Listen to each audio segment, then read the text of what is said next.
Welcome back, traders, to another market outlook on index futures for the week of December 1st.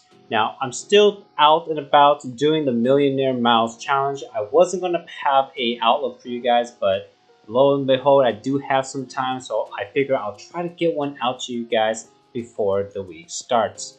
So this time is going to be pretty raw, and I'm going to go ahead and start with S&P on the daily chart. You can see that last time we did drop into this large fair value gap, and we respected the middle of that fair value gap. So this is a bullish signal, and I did have this fair value gap SIBI drawn out. You can see that last week we did come down in a couple of times to rebalance the volume imbalance, and then we used this SIBI as an inverted fair value gap to push price higher, creating a new all-time high this week. Now we've only poked up a little bit, only the wick, so I'm not exactly sure if this is going to keep pushing higher. I do think it does have the potential to keep pushing up higher, or it could just be a sweep and then we come back down.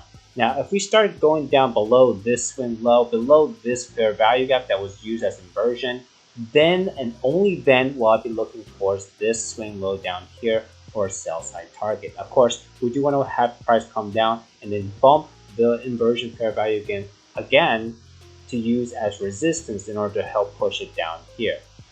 But like I said, we have a bullish signal here, we have a bullish signal here, so this could push a little bit higher. And I want to go down into the 4-hour chart, and I want to use a projection Fibonacci right here using this swing low right here that took out liquidity. And if you go back up to the next swing high, you can see that one deviation right there matches up exactly with the high of Friday. So the high of Friday, if you look here on the top left here at this value, we got 6,060, which is exactly that projection right there. So this could be a topping out, or we could start heading up even higher up to the 1.5 or even the -2 projection up here. Okay, moving on to the Nasdaq. We did have this drop recently, and we used this weekly fair value gap, and we've been grinding up higher.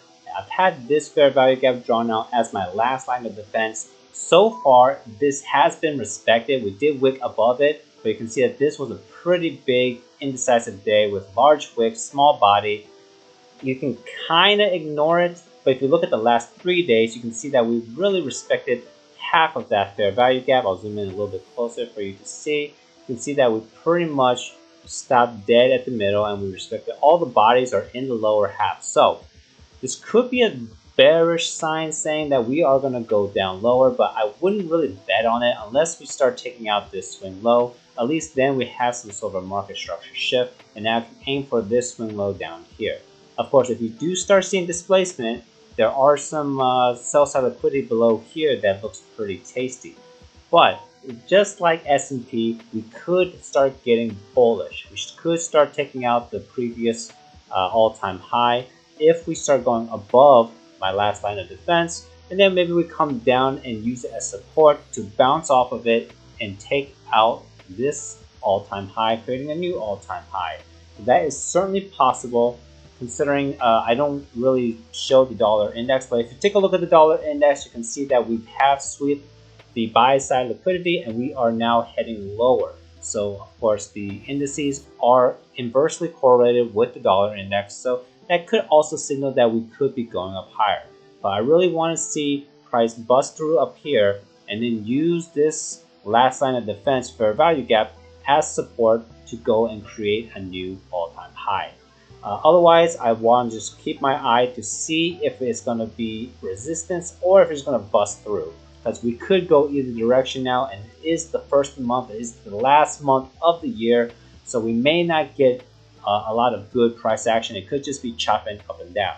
So that's pretty much it for me this week, guys. Hit the like if you enjoyed this video, if you got something out of it, and don't forget to subscribe. And also keep an eye out for my Millionaire Miles challenge videos. I will be starting to put them out pretty soon. But until next time, guys, safe trading.